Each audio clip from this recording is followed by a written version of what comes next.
కూటమి అభ్యర్థుల ప్రకటన కొలిక్కి వచ్చేసరికి అసమ్మతి జ్వాలలు ఎగిసిపడుతున్నాయి.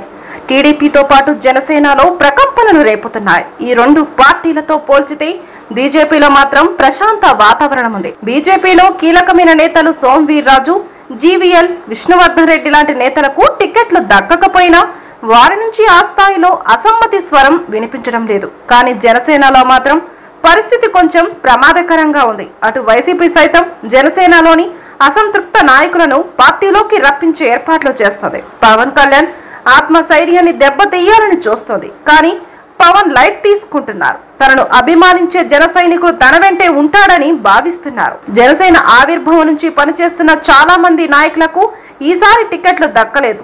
అందులో పార్టీ కీలక నేతగా ఉన్న బోలిశెట్టి సత్యనారాయణ ఉన్నారు. దశాబ్ద సమయాన్ని, ధనాన్ని వెచ్చించాను, నాకు పోటీ చేసే అవకాశం ఇవ్వలేదు, కనీసం పిలిచి మాట్లాడడం లేదంటూ తన బాధను వ్యక్తం చేశారు. ఇప్పటికే అనకాపల్లి జనసేన నేత పరుచూరి భాస్కర్ రావు పార్టీ నుంచి బయటికి వెళ్లిపోయారు.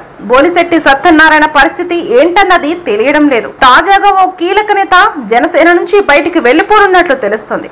జనసేన కీలక నేతల్లో పీతాని బాలకృష్ణ ఒకరు. ఆయన పార్టీ ఆవిర్భావం నుంచి ఉన్నారు. గత ఎన్నికల్లో ముమ్మడివరం నియోజకవర్గం నుంచి జనసేన తరపున పోటీ చేశారు.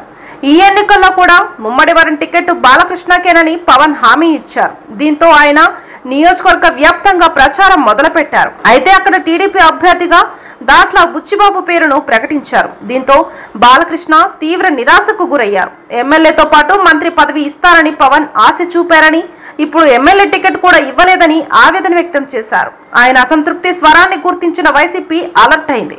పార్టీలోకి రప్పించేందుకు యత్నాలు చేస్తోంది. ఇప్పటికే బాలకృష్ణతో వైసీపీ ఎంపీ మిథున్ రెడ్డి చర్చలు జరిపారని, ఈ నెల 30న జగన్ సమక్షంలో బాలకృష్ణ వైసీపీలో చేరనున్నట్లు తెలుస్తోంది.